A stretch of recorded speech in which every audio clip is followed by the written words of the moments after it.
Bismillahirrahmanirrahim. Assalamualaikum warahmatullahi wabarakatuh.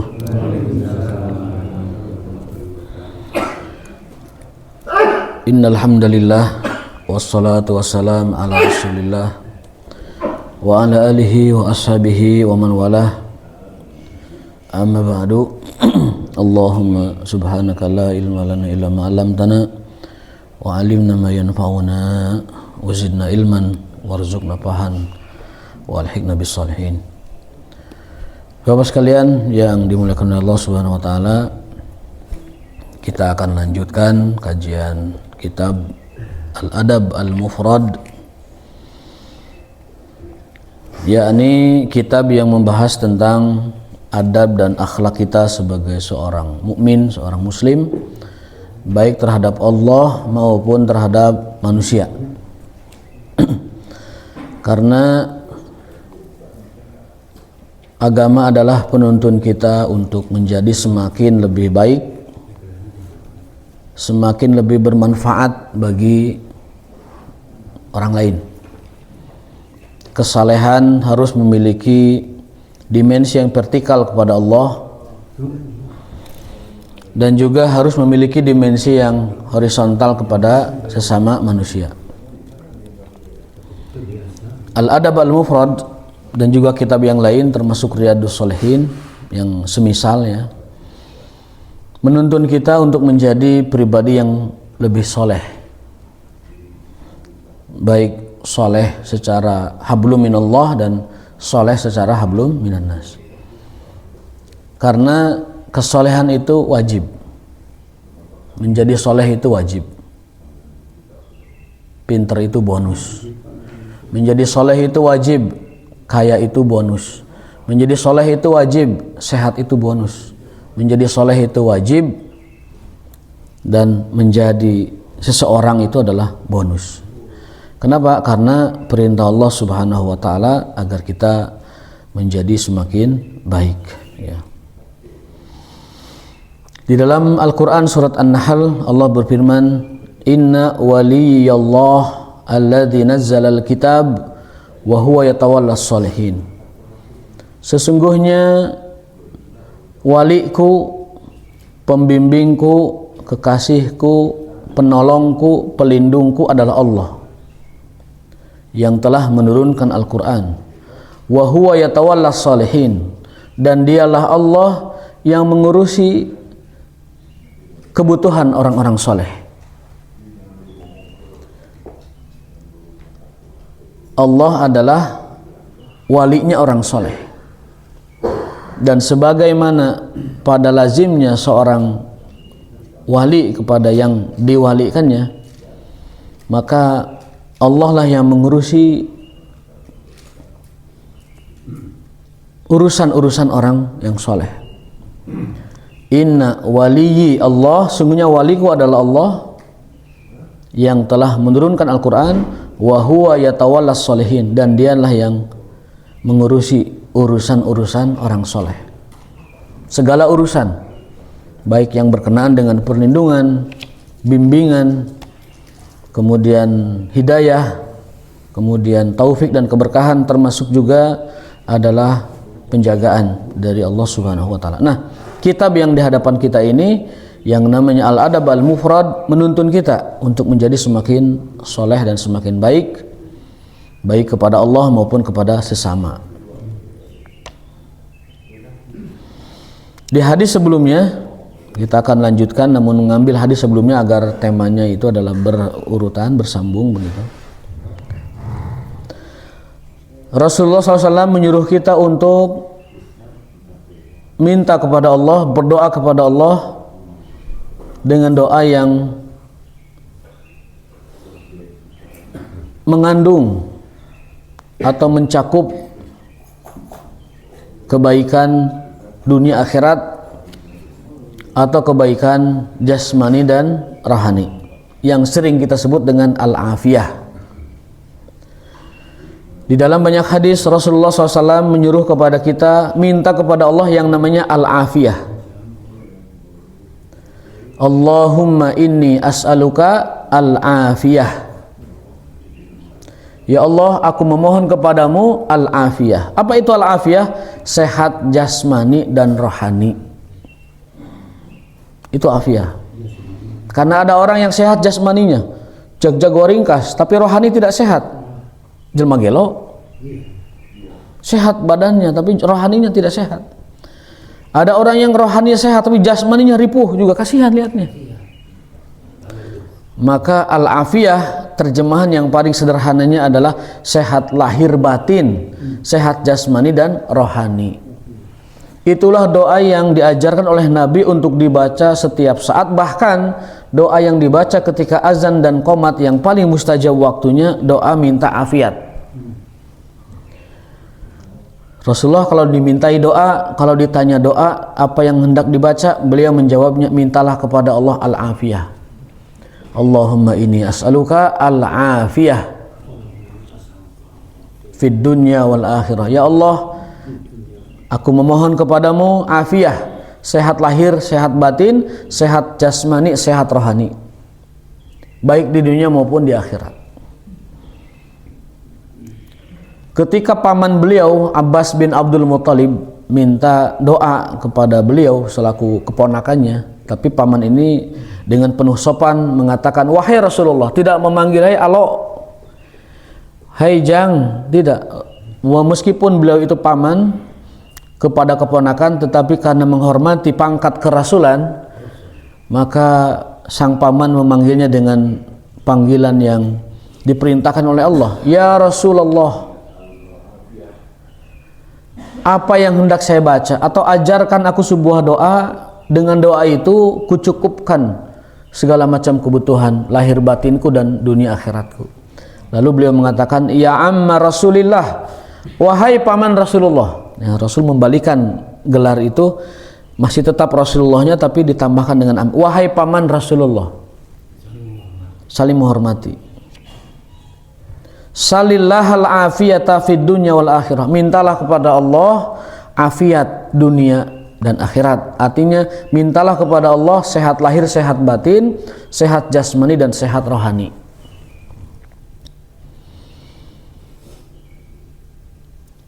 Dalam sebuah hadis riwayat Mu'adz bin Jabal, bahwasanya Nabi alaihi salatu wasalam pernah melewati seseorang yang sedang berdoa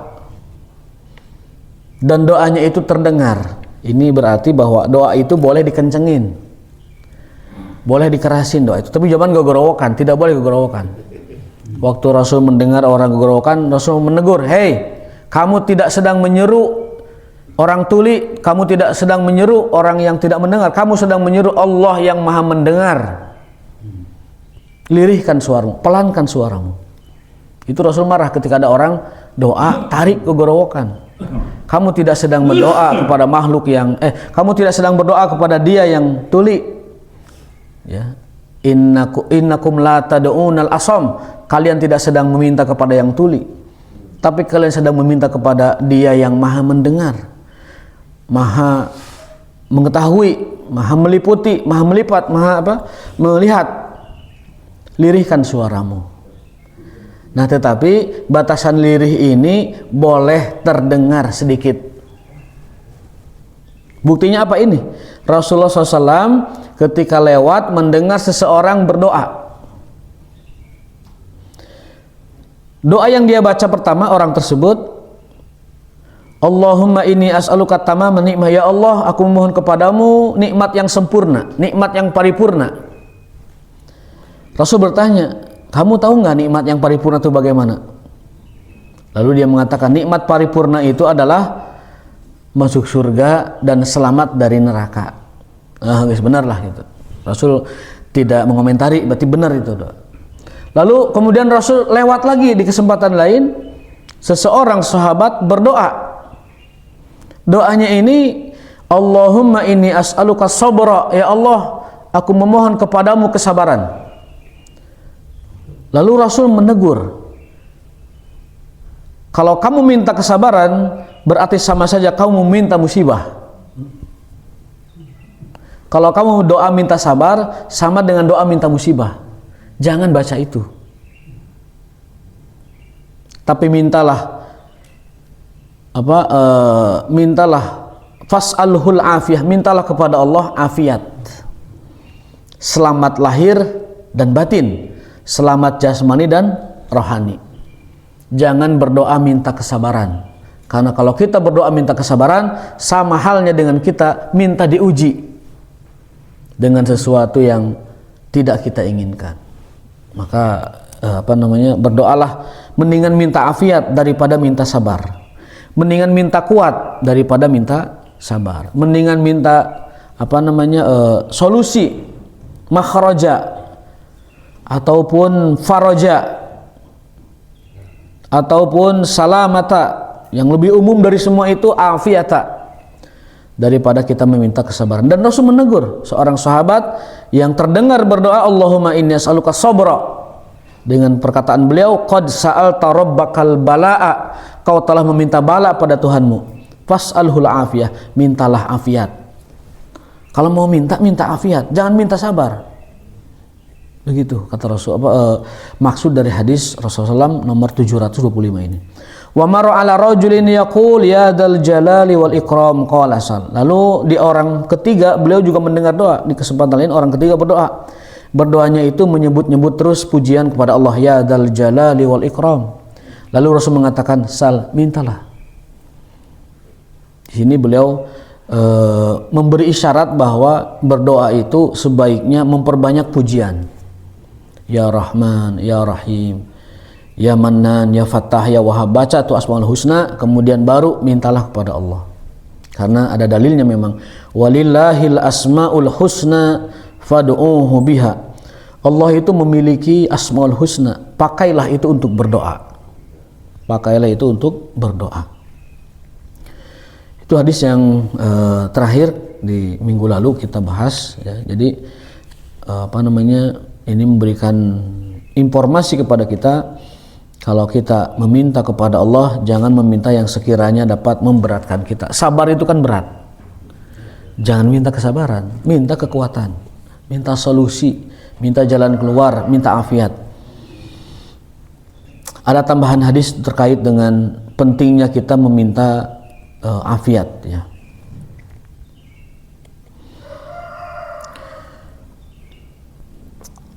Dari Anas bin Malik radhiyallahu taala anhu, beliau bercerita, qala rajulun indan nabi, seseorang, tidak disebutkan orangnya, anonim berarti ya, rajulun nakirah bentuknya, indan nabi sallallahu alaihi wasallam, ada duduk di sekitar Nabi alaihi wasallam. Lalu pemuda tersebut berdoa, Allahumma lam tu'tini malan fa atasaddaqu bihi fabtalini bi bala'in yakunu au qala fihi ajrun. Jadi ada seorang, doanya itu aneh, begini doanya, ya Allah, engkau tidak karuniakan aku harta agar aku bisa sedekah, maka berikanlah aku musibah agar aku bisa bersabar biar ada pahalanya. Aduh, kan aneh itu doanya. Ya Allah, engkau tidak berikan aku banyak harta agar aku bisa sedekah, aku tidak dapat pahala. Berikanlah aku bala biar aku bisa bersabar dan aku dapat pahala.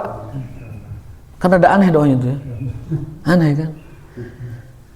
Jadi seolah-olah dia menggugat Allah dengan cara lain. Ya Allah, kau berikan sipulan harta, dia bisa sedekah, pahalanya banyak. Saya mah nggak punya harta, nggak bisa sedekah. Dari mana dong pahalanya? Maka berikanlah bala musibah biar saya sabar dapat pahala. Ini aneh. Ada aja di setiap generasi yang aneh-aneh begitu ada. Jadi minta bala biar bisa sabar dan dapat pahala. Iya kan? Rasul menegurnya. Faqala subhanallah, subhanallah. Kamu la tutiku, kau tidak akan mampu melawan bala Allah. Jangan minta bala. Jangan minta sabar. Jangan mencari pahala dari kesabaran dengan cara minta bala, enggak boleh. Dia kan nyari pahala sabar kan dengan meminta ujian. Rasul menegurnya, subhanallah. La tutiku, kau tidak akan sanggup. Ala qulta, katakanlah yang baik, yaitu Allahumma rabbana atina fid dunya, Allahumma atina fid dunya hasanah wa fil akhirati hasanah wa qina adzabannar. Harus selalu husnuzon kepada Allah.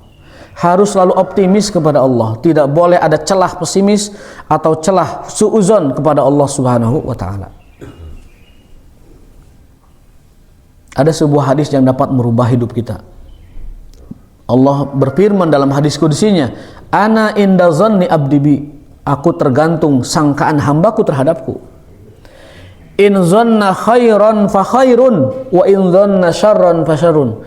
Kalau sangkaannya baik kepadaku, anggapannya baik kepadaku, maka akan jadi baik baginya, akan baik hidupnya. Tapi kalau sangkaannya, dugaannya buruk terhadapku, itu akan menjadi keburukan bagi dia. Sekarang ada seorang anak, dia suuzon kepada Allah, kayaknya saya mah tidak akan lulus kuliah ini, saya mah tidak akan masuk ke kampus yang saya inginkan. Itu akan menjadi sugesti buruk bagi dia. Benar-benar mau lulus, sepertinya saya tidak akan bisa menjadi orang yang mampu secara keilmuan atau secara finansial misalkan. Itu akan menjadi sugesti bagi dia. Tapi kalau sugestinya adalah positif, saya yakin Allah memudahkan urusan saya untuk menempuh pendidikan ini. Saya yakin Allah memudahkan saya untuk menempuh ibadah haji. Saya yakin kepada Allah bahwa Allah akan memudahkan saya dalam urusan ini. Jadi sugesti baik. Optimis ya? Jadi optimis. Alaikum bil fa'li, hendaklah kalian beroptimis kata Rasulullah. Wa iyyakum wasyu'ma, dan jangan pesimis, terutama kepada Allah Subhanahu wa taala. Penting sekali kita berhusnuzon kepada Allah, dan larangan dari Allah Ta'ala dan Rasulnya zonna sau, bersangka buruk kepada Allah Subhanahu wa taala. Hati-hati punya prasangka buruk kepada Allah, itu dosa besar ya. Bahkan bisa jadi sangkaan buruk kita kepada Allah itu dosanya lebih besar daripada dosa yang kita lakukan. Contoh, kita berdosa lalu kita seuzon bahwa Allah tidak akan mengampuni, justru itu dosa seuzon lebih besar dari dosa yang dia lakukan. Sebagaimana syukur, kata Allah Ta'ala, andaikan ada seseorang, dalam hadis juga disebutkan, andaikan seseorang mendapatkan nikmat, apapun nikmatnya, lalu mengucapkan alhamdulillah, apa kata Rasulullah? Ucapan alhamdulillahnya lebih besar dan lebih agung karunia dari Allah bahkan daripada nikmat yang dia terima itu. Orang dapat rezeki, bisa bangun rumah, lalu dia katakan alhamdulillah, maka kata Rasulullah, alhamdulillahnya itu lebih besar, lebih agung daripada rezeki rumah itu sendiri. Jadi di hadapan Allah lebih besar alhamdulillahnya daripada rumahnya itu. Dapat istri 1, 2, 3, 4 misalkan, atau 1 lah. Lalu mengatakan alhamdulillah saya punya istri walaupun 1, alhamdulillah, batur mata hiji jajan misalkan. Nah, ucapan alhamdulillahnya itu lebih agung daripada dia punya istri itu. Kata Rasul begitu. Ucapan alhamdulillahnya lebih besar daripada karunia yang Allah berikan kepada dia. Jadi Allah ingin ketika memberi nikmat ada ucap alhamdulillah terlontar dari lisan hambanya, nampak pada diri hambanya. Dalam sebuah hadis, Allah itu suka apabila nikmatnya nampak pada penampilan hambanya. Innallaha yuhibbu ayanzuru asara nikmatihi fi abdi. Allah suka apabila nikmat pada dirinya itu nampak. Maka kalau kita punya rezeki, tampakkan bahwa kita punya rezeki dari Allah. Pakai baju yang layak, pakai jam yang layak, pakai kendaraan yang layak, bangun rumah yang layak. Itu bagian dari menampakkan kesyukuran kepada Allah Subhanahu wa taala. Allah suka apabila nikmatnya nampak pada diri hambanya. Artinya ulah papayahan, teu beunang. Ulah papayahan, ngamiskin-miskinkeun, merasa tidak punya, padahal Allah sudah kasih dia karunia. Kecuali kalau memang Allah uji dengan kekurangan, maka bersabar di situ, qanaah. Qanaahnya orang berpunya adalah syukur, dan qanaahnya orang tidak punya adalah sabar. Dua-duanya adalah mulia di hadapan Allah Subhanahu wa taala. Nah, jadi di doa ini Rasul marah-marah ya, menegur sahabat yang doanya itu adalah, ya Allah, jika engkau memberikan orang lain harta lalu bersedekah, maka berikanlah aku musibah biar aku dapat bersabar jadi pahala buatku. Itu tidak boleh doa seperti itu. Jadi para sahabat mah kalaupun dia ada keinginan untuk memiliki kekayaan, di benak mereka itu obsesinya itu gimana bisa beramal gitu. Gimana itu jadi bekal buat akhiratnya. Dia transfer hartanya ke akhirat duluan biar nanti dia susul. Ada sebuah hadis lain dalam Arba'in An-Nawawiyah. Sahabat-sahabat yang tidak mampu ini curhat kepada Rasul. Ya Rasulullah, dhahaba ahlud duthur bil ujur. Ya Rasulullah, orang-orang kaya geus teu kaudag amalana. Ngaborong pahala, bae aku nu beunghar pahala teh ya Rasulullah. Tuh, walaupun dia menginginkan pahalanya walaupun dia menginginkan hartanya orang kaya, tapi di benak dia itu bukan untuk kemewahan dan kenikmatan dunia, tetapi untuk supaya pahalanya sama gitu. Ya Rasulullah, orang kaya ngeborong pahala, habis semua pahala sama orang kaya. Kita sholat, mereka sholat, mereka mah sedekah, kita mah henteu, gitu bahasanya gitu loh. Kita sholat, kita baca Quran sama dengan orang kaya, tapi mereka mah bisa berjihad, aya bekalna urang mah henteu. Lalu kita sholat, kita baca Quran, orang kaya mah zakat, sedekah, urang mah henteu. Diborong kabeh ku nu beunghar pahala teh. Kata Rasulullah, ada yang bisa ngunggulin mereka, nyamain dan mengalahkan mereka. Apa itu? Baca subhanallah 33 kali, alhamdulillah 33 kali, Allahu Akbar 33 kali.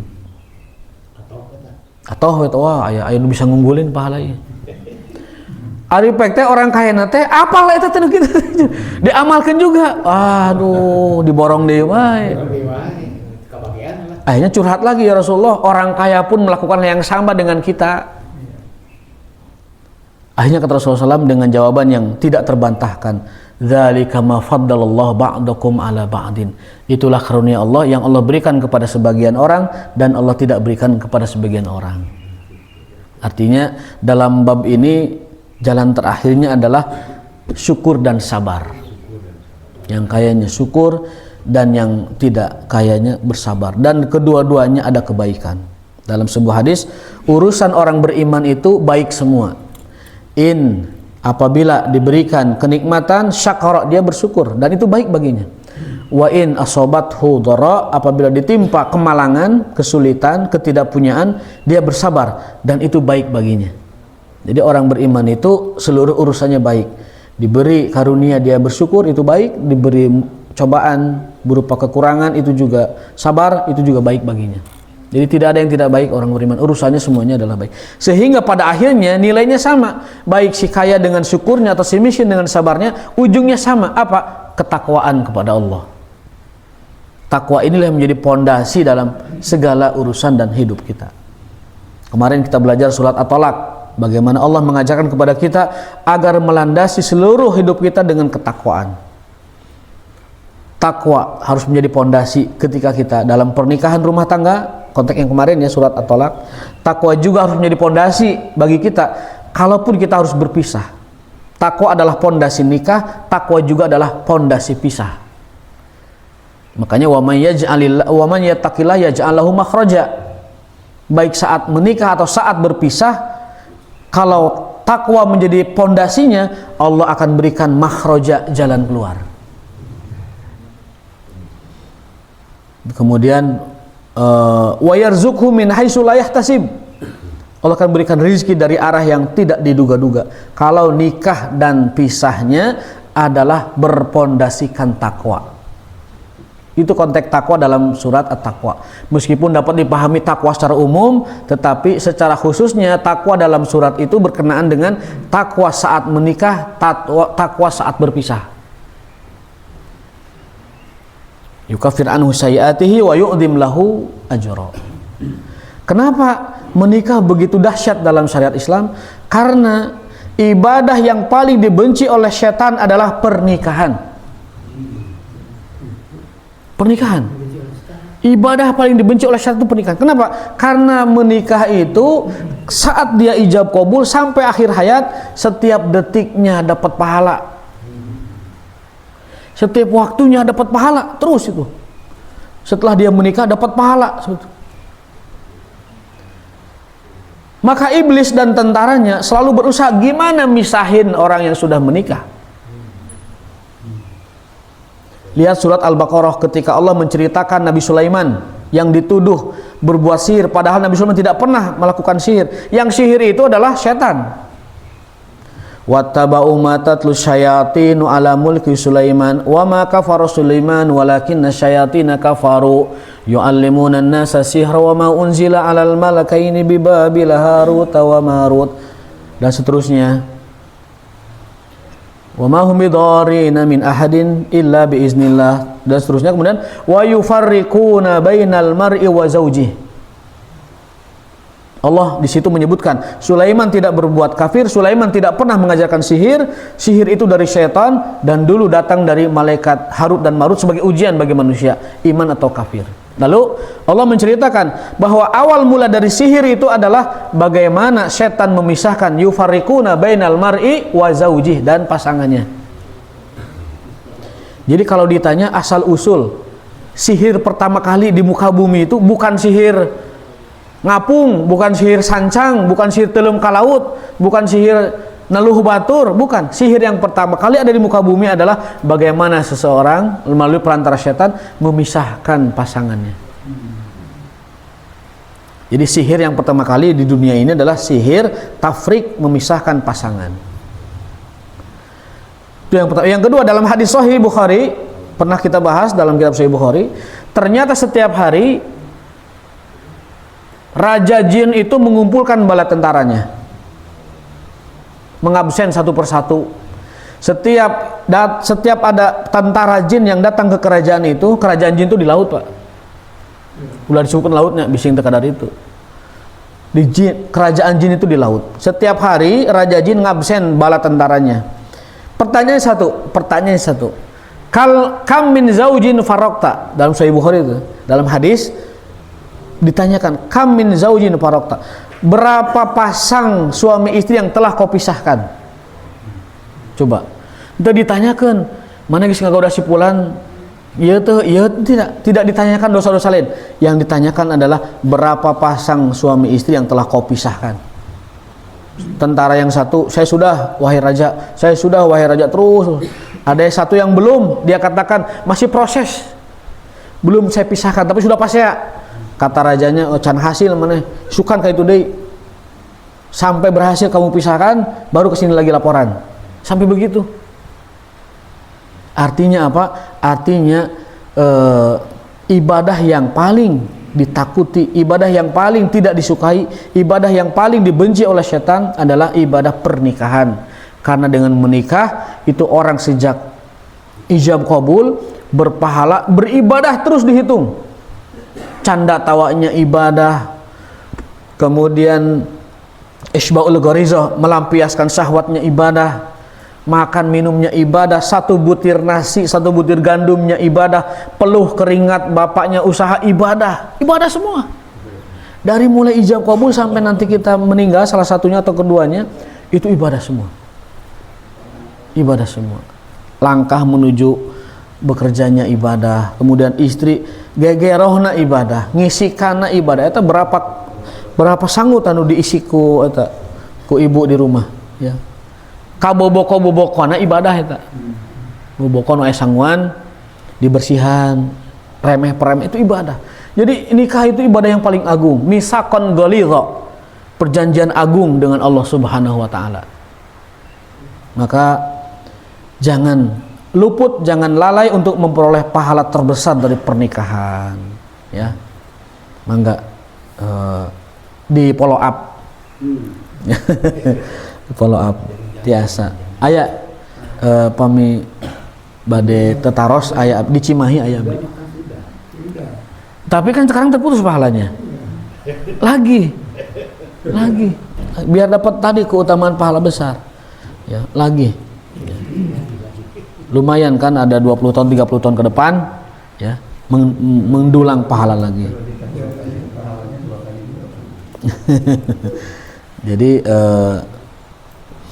apa namanya, dengan menikah baik atau menikah awal atau menikah lagi, bagi yang misalkan tidak atau sedang sendiri, itu pahalanya sangat besar sekali dalam ibadah pernikahan, ya. Insyaallah, ya. Nah, Rasulullah SAW dalam kesempatan hadis ini melarang sahabat tersebut untuk minta diuji ujian apapun, ya. Tidak boleh. Tapi mintalah kekuatan kepada Allah agar menjadi dapat sabar di dalam menjalani takdir. Tapi tidak boleh minta kesabaran. Tidak boleh minta kesabaran.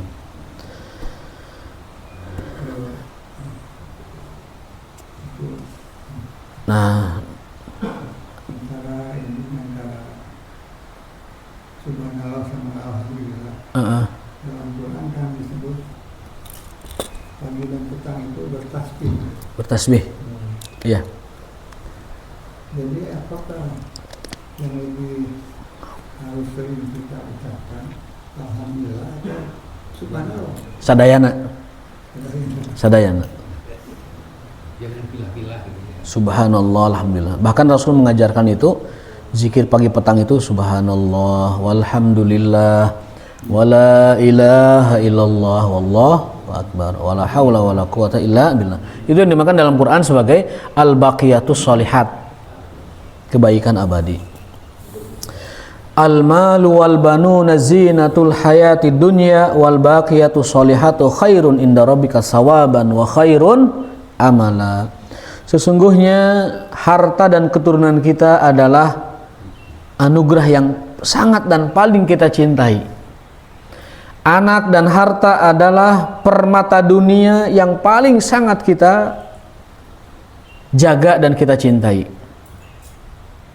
Bahkan kita berkorban untuk itu. Tapi Allah ingatkan, ada yang lebih baik dari itu. Apa? Al-baqiyatus sholihat. Apa al-baqiyatus sholihat? Dalam hadis Ibnu Abbas Rasul bersabda, baqiyatus sholihat itu adalah membaca zikir subhanallah walhamdulillah wala ilaha illallah wallahu akbar. Kesimpulannya, membaca zikir baqiyatus sholihat yang berupa subhanallah walhamdulillah wala ilallah akbar wala haula wala quwata illa billah itu jauh lebih baik dari seluruh harta kita dan seluruh keturunan-keturunan kita. Bahkan dalam surat Al-Kahfi disebutkan apa lebih baiknya, maksudnya pertama khairun sawaban inda rabbika khairun sawaban, pahalanya di sisi Tuhanmu tuh lebih baik, khair. Wa khairun maroda, dan sebagai bekal terbaik menuju Allah nanti. Zikir yang tadi tuh, yang subhanallah alhamdulillah sampai wala haula wala quwata, itu adalah pahala terbaik, bekal terbaik, wa khairun amala, dan harapan terbaik. Tentunya peringatan dari Allah ini bukan untuk kita tidak memperdulikan harta dan anak. Allah hanya memberitakan begini, harta dan anak itu karunia yang paling kalian cintai, dan itu perhiasan dunia yang paling besar. Anak dan harta itu paling besar. Tapi Allah hanya mengingatkan, ada yang lebih baik dari itu. Apa? Baqiyatus sholihat. Apa itu? Zikir. Apa zikirnya? Subhanallah walhamdulillah wala ilaha illallah wallahu akbar. Dalam riwayat Utsman bin Affan, kata beliau, Nabi menambahkan satu lagi, wala haula wala quwata illa billah al-ali al-azim. Itu lebih baik dari harta dan seluruh keturunan kita. Jadi kalau ada yang bertanya apa yang lebih baik dari harta dan keturunan berdasarkan Al-Quran, zikir. Dan zikirnya tadi baqiyatus sholihat. Jadi tidak usah pulah pilih juga. Saya baca subhanallah alhamdulillah, ya dua-duanya. Udah gampang, subhanallah setengah detik, alhamdulillah setengah detik. Arti baqiyat. Baqiyat itu abadi. Abadi. Baqi, baqo. Allah al-baqo, punya sifat baqo itu abadi. Al-baqi itu isim fa'ilnya, al-baqiyat jamaknya. Maka hal-hal yang abadi gitu. As-sholihat, dari kesolehan. Ya. Jadi zikir yang tadi saya bacakan itu disebut kebaikan-kebaikan atau kesolehan-kesolehan yang abadi. Baqiyatus sholihat. Subhanallah walhamdulillah wala ilaha illallah wallahu akbar. Mau dibaca gaya Ustadz Arifin mangga, mau dibaca gaya kita mangga, bari nyetir kan tidak susah. Subhanallah walhamdulillah wala ilaha illallah tidit Allahu akbar.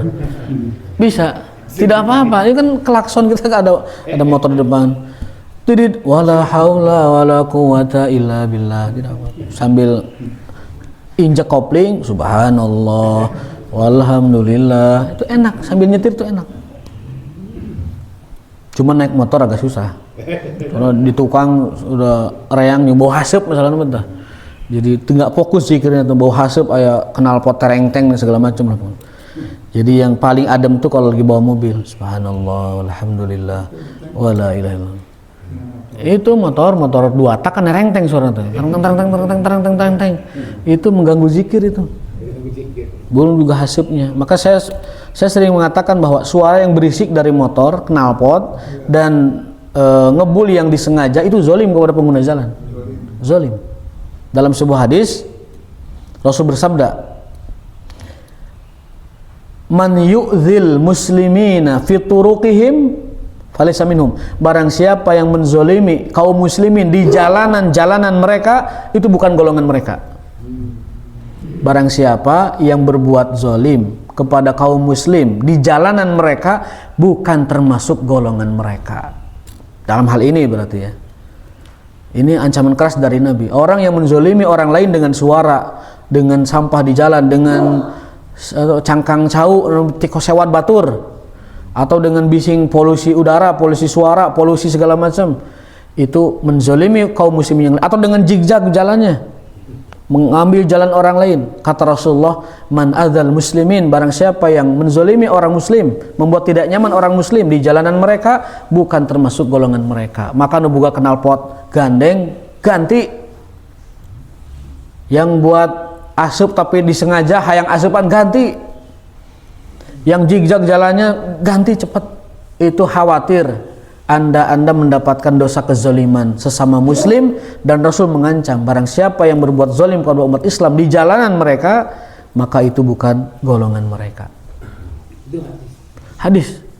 Dalam riwayat lain, fa innallaha dan Allah memurkai mereka. maksudnya bukan golongan mereka itu siapa? Bukan golongan umat Islam. Orang ngazoliman orang Islam di jalan lain golongan umat Islam. Tapi tidak boleh kita katakan keluar dari Islam, tidak. Maksudnya tuh dalam hal ini dia tidak berakhlak dengan akhlaknya orang Islam, keluar dari akhlaknya orang Islam, dan Allah memurkai mereka. Tanya nerima itu dan Allah memurkai mereka. Maka di jalan yang normal, naik motor, mobil yang normal, knalpot nu normal, kan standar di pabrik kumaha. Juga apa yang lain-lainnya. Ini yang jarang hadis ini dibahas oleh khotib-khotib Jumat dan juga para mubalik, sampaikan hadis ini kepada orang-orang agar mereka tidak mengganggu orang lain kenyamanannya, baik dengan suara ataupun dengan sampah ataupun dengan cara dia mengendarai kendaraan. Ini hadis keluar dari mulut Rasul yang mulia Shallallahu Alaihi Wasallam di zaman kendaraan masih onta loh, masih onta, masih kuda. Terus disebutkan yang mengganggu jalannya kaum muslimin lain golongan mereka. Sok coba. Ayeuna jalanan geus lain onta deui sagala rupa aya. Ti mimiti nu listrik ka baterai aya itu mah. Teu ka bensin, teu ka cai aya gitu. Apalagi gitu. Hal ini lebih pantas lagi disampaikan di zaman sekarang ini. Jangan menzalimi orang lain dengan yang membuat orang tidak nyaman di jalanan gitu. Kahade, jangan sampai kita di jalan malah nyiptakan dosa tiap langkah kita. Setiap kita kendara malah menciptakan dosa. Belum orang berdoa, ya Allah sing modar eta jelema. Betul, saya kalau disalib dengan zigzag yang membahayakan, saya kadang berdoa, ya Allah sing modar eta jelema. Kudu nama doana ulah kitu. Allahumma hdihi fa innahu la ya'lam, ya Allah berikan dia petunjuk supaya sadar. Kan gitu. Harusnya doa gitu, tapi kadang kita ini terkuasai oleh marah, kadang suka refleks, ya Allah sing modar teh jelema. Ku kalakuan sorangan, mun jigjag misalkan sina modar we jigjag. Kadang begitu sih. Harusnya mah enggak boleh, harusnya ya Allah berikan dia hidayah, berikan dia rusyd, berikan dia petunjuk, berikan dia arahan supaya tidak melakukan. Seharusnya begitu. Karena juga sama dia juga umat Muhammad SAW. Sama umat Muhammad harus kita doakan. Umat Muhammad itu konsepnya ra'fah wa rahmah, kasih sayang dan lemah lembut harusnya. Tetapi kadang-kadang jiwa ini kan tidak terkontrol, suka mendoakan yang tadi. Ya Allah, sing modar itu harusnya nggak boleh ya. Tapi kadang begitu. Nah, satu hadis penutup ya masih ada. Ya. Suatu hari Rasulullah SAW dalam hadis riwayat Anas bin Malik juga dikatakan bahwa seseorang namanya ini Humaid ya, bahwa Nabi SAW mengunjungi orang yang lagi sakit, jahida minal marad, sakit. Faka'anahu farhun mantuf, jika manuk nunguyung gering teh.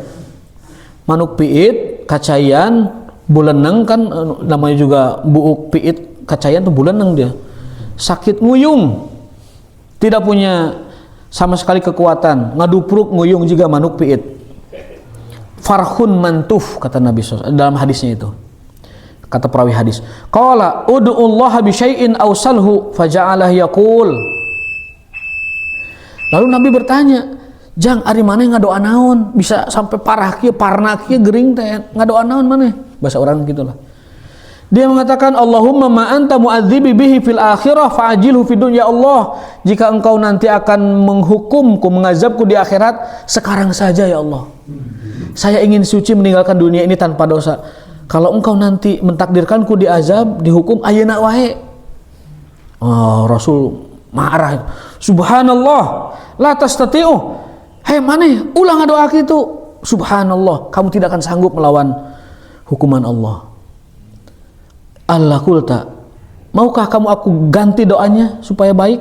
Apa ya Rasul? Allahumma atin atau Rabbana atina fid dunya hasanah wa fil akhirati hasanah wa qina adzabannar. Najan urang belegedegan ku dosa, bolokot ku kasalahan, ulah jangan sampai kita minta kepada Allah dihukum di dunia. Tidak boleh. Tapi bertaubatlah, bacalah istighfar, astaghfirullahalazim alladzi la ilaha illal qayyum wa atubu ilaih. Kata Rasulullah, yang membaca istighfar seperti tadi, astagfirullahaladzim alladzi la ilaha illallah wa atubu ilaih, kata Rasulullah SAW, dosanya diampuni meskipun dosa besar, seperti kabur dari medan perang. Kan kabur dari medan perang itu dosa besar, termasuk dosa besar. Kabur ya, pengecut, lari dari medan juang perang, dosa besar. Tapi kata Rasulullah, kalau orang membaca astagfirullahaladzim alladzi la ilaha illallah wa atubu ilaih, dia diampuni dosanya meskipun dosa besar, kabur dari medan perang. Jadi tidak boleh ada pesimis kepada Allah, tidak boleh ada seuzon kepada Allah. Jadi harus tetap husnuzon, optimis kepada Allah dengan harapan yang besar. Allah memberikan afiat dan kemaafan kepada kita dan kebaikan. Wa da'alahu fasyafahullah. Setelah si pemuda ini ganti doanya dari Allahumma adzibni in kunta mu'adziban berubah menjadi Rabbana atina fid dunya hasanah, syafahullah, Allah menyembuhkan sakitnya dan menjadi orang normal biasa lagi. Kahade, jangan sampai suuzon ke Allah lalu nyebutnya ya Allah tos wae rengsekeun abdi ulah gitu, atau ya Allah ujilah aku dengan kesabaran biar aku dapat pahala ulah kahade, ataupun yang lain-lain senada dengan itu. Pokoknya doa yang nadanya pesimis haram dalam Islam, atau sangkaan dugaan yang sifatnya pesimis haram dalam Islam, tidak boleh. Tapi kita hendaknya tetap memohon kepada Allah kebaikan. Allahumma inna nas'alukal afiyata fid dunya wal akhirah. Baik, hadanallahu yakum ajmain. Terima kasih atas perhatiannya. Kita cukupkan sampai di sini. Mudah-mudahan menjadi bekal kita terus untuk beramal soleh dan menjadi bekal kita, bahan bakar kita untuk tetap istiqomah di jalan, meniti jalan Shiratal Mustaqim ini. Amin ya rabbal alamin.